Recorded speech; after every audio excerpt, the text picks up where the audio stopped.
Salut tout le monde! On se retrouve aujourd'hui pour un nouveau petit concept de vidéo qu'on appellera soit mini après séance ou les films du mois, parce qu'on va parler de films plus mineurs qu'on a vus dans le mois, qu'on fera pas de grosses après séances. Parce que, comme vous le savez, une après séance c'est long à faire. J'ai pas encore commencé la game. Mais ça me prend. Surtout que c'est juste moi qui fais le montage. En tout cas, des grosses vidéos surtout.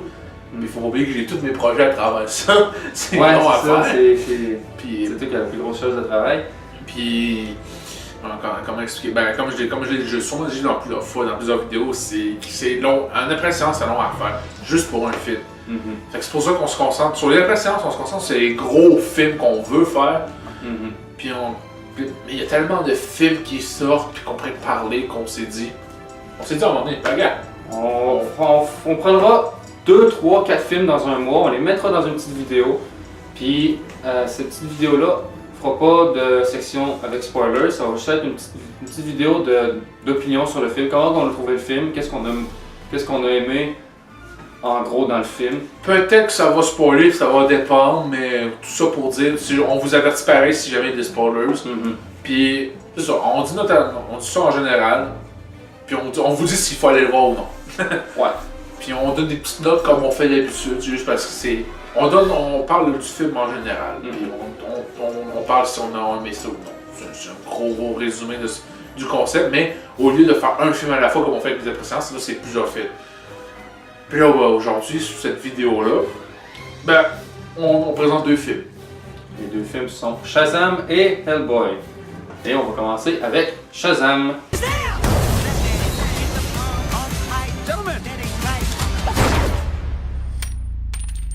You have bullet immunity! I'm bulletproof.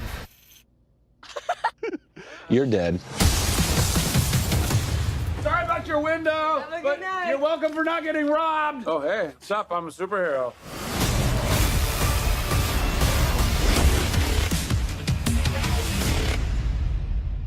Bon, Shazam. Je vais vous lire le résumé du film parce que, quand même, Billy, qui est le garçon de l'histoire, se fait choisir pour devenir Shazam, un gardien qui protège le monde des 7 péchés capitaux. En se transformant, il devient un super-héros, mais garde son attitude d'enfant. C'est le gros résumé. Gros résumé, c'est ça le film. Gros résumé, c'est ça le film. Il y a un méchant qui, sans rentrer dans les spoils, c'est lui qui contrôle les 7 péchés capitaux. Donc, c'est contre lui que Shazam devra se battre tout le long du film. Et Billy doit dealer avec le fait qu'il devient un super-héros. Il faut qu'il apprenne à être un super-héros. À contrôler ses pouvoirs aussi. Parce que c'est en lien avec 6 héros de la Grèce antique. La seule chose que je me rappelle, c'est la force d'Hercule, puis il me semble que c'était l'agilité ou la rapidité d'Achille, je me rappelle plus. Ouais, là, mais c'est genre, il y a des liens avec la mythologie grecque. Bon, en gros, le film, il est quand même il est drôle. Ça, c'est sûr, ça a été classé comme un film familial. Il faut pas oublier, c'est un garçon qui est dans un cadre d'adulte, de super-héros. C'est sûr qu'il va y avoir plein de jokes là-dessus. Mais il y a des séquences que c'est comme bon. C'est plus au début parce qu'à la fin, les démons deviennent vraiment gentil, mignon, tu personne. Mais je sais pas si tu te rappelles de la séquence.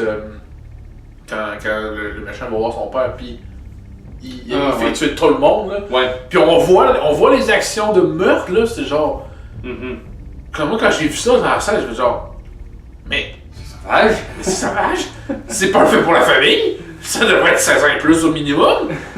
Non, pas 16 ans, mais tu sais, c'est pas... Faut pas que ça soit général, là, mais bon. C'est certaines séquences comme ça qui sont un peu plus violentes au début. Ils ont vendu ça comme un film pour toute la famille. Wow, il y a des séquences de violence, calmez-vous, hostie! En tout cas, mais c'est un film qui est quand même que j'ai trouvé vraiment beau. C'est juste le fait que Shazam soit un personnage très coloré.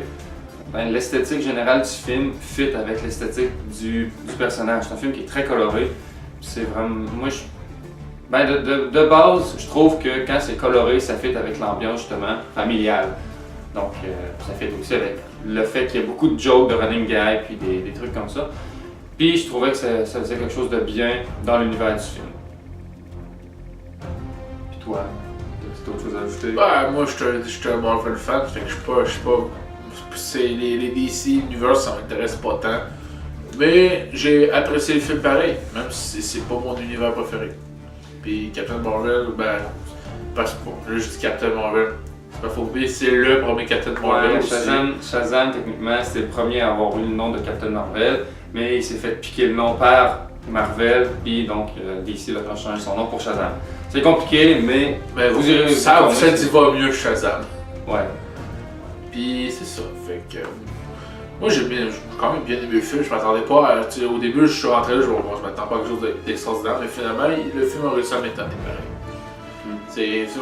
Les DC sont vraiment meilleurs quand ils font des films vraiment concentrés sur leur univers, leur personnage et non des univers étendus. Ouais, ben tu ils ont manqué leur DCU rien qu'à cause de ça. Ils ont voulu trop rattraper Marvel trop vite. Non, c'est ça que ça fait. C'est ça que Marvel, ils ont 10 ans d'avance, fait que c'est ça. ça marchera pas. Fait que c'est pas mal ça pour Shazam. Moi j'ai vraiment bien aimé ça. C'était un des bons films de l'année 2019 jusqu'à maintenant. Fait que tu donnerais une note de combien, toi? Oh, entre 7 et 8, d'après moi. Là. Sur l'échelle de DC, c'est pas mal dans les bons. Là. Ben, moi tout, je vais mettre un 7 là. Donc, 7.5 sur 10. Et maintenant, on passe sur le deuxième film, Hellboy. We belong together, you and I. We do, but this is not gonna work, you know, because I'm a Capricorn and you're fucking nuts!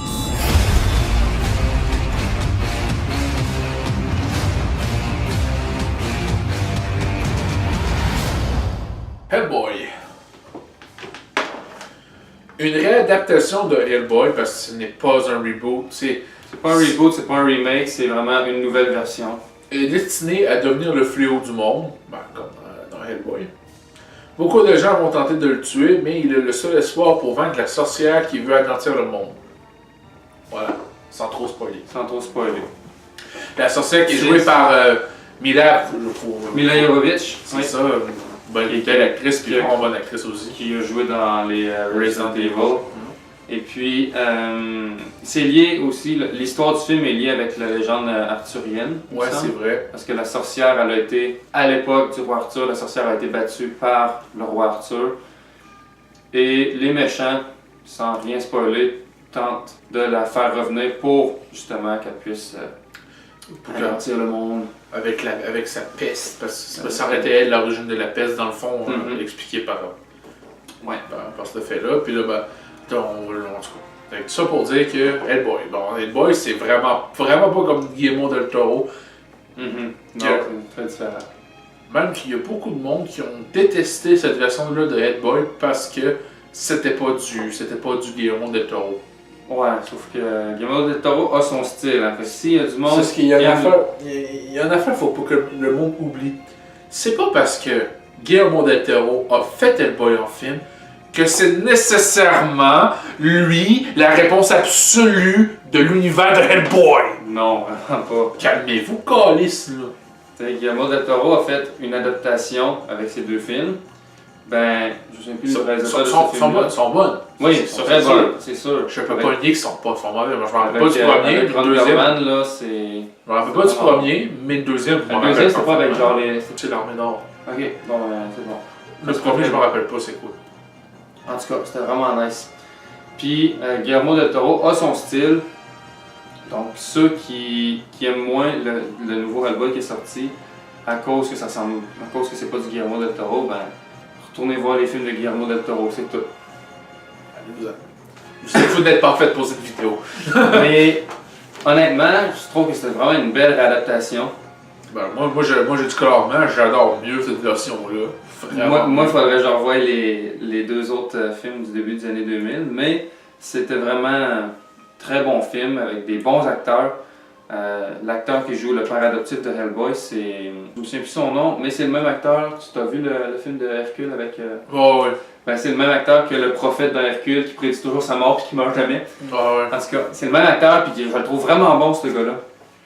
Puis il a joué vraiment un bon rôle dans ce film-là. Puis tout ce qui est créature en tant que tel dans le film, je trouve que c'est vraiment bien fait. À un moment donné, il y a des géants, il y a un combat de géants, c'est magnifique. Il y a l'homme jaguar, là, je me souviens plus. Ben ça c'est les acolytes de Hellboy, là. Ouais. Mais un Were Panther quasiment, là. C'est le Were... ça c'est ça, Were Panther, Were quelque chose, là. C'est vraiment nice. L'esthétique est vraiment belle. Elle est différente, puis ça nous rappelle qu'on n'est pas dans un univers fantastique coloré avec des... Non, ça c'est un univers... non, c'est un univers dark, dégueulasse. Ouais, vraiment. Dégueulasse, ouais. Puis très vulgaire. Oui, aussi. C'est vulgaire, il y a beaucoup de fuck, puis de faire de même, là. Ça ne pourra pas marcher entre nous parce que moi je suis Capricorne, puis toi t'es une maudite folle! Ouais, Ça c'est l'une de mes répliques préférées, là. Mais c'est plus évocateur en anglais qu'en français. Ouais, ça c'est sûr, mais je trouve que la réplique en français est bonne, quand même. Je suis d'accord que parce qu'il y a beaucoup de monde qui ont sorti des points pourquoi ils n'ont pas aimé ce film-là. Puis il y a le point qu'il y avait beaucoup de corps et de violence gratuite. Là-dessus, je le comprends, c'est très excessif dans ce film-là. Ouais. Surtout les séquences de bataille finale, ça fait juste. Ouais, ça c'est sûr que. Je comprends. Mais ça sert le propos du film parce que c'est le même. Cet univers-là est dégueulasse, violent puis vulgaire.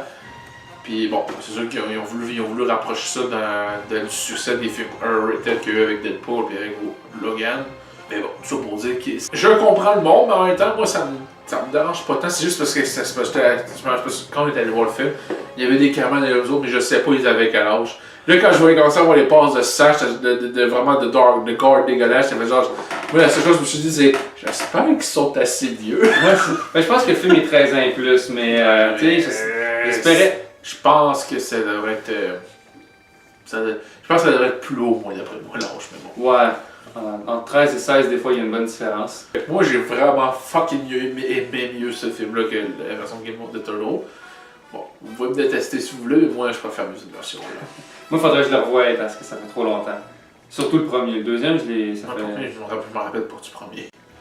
En tout cas, toi, si t'avais donné une note pour Hellboy... 8 sur 10, facile. 8.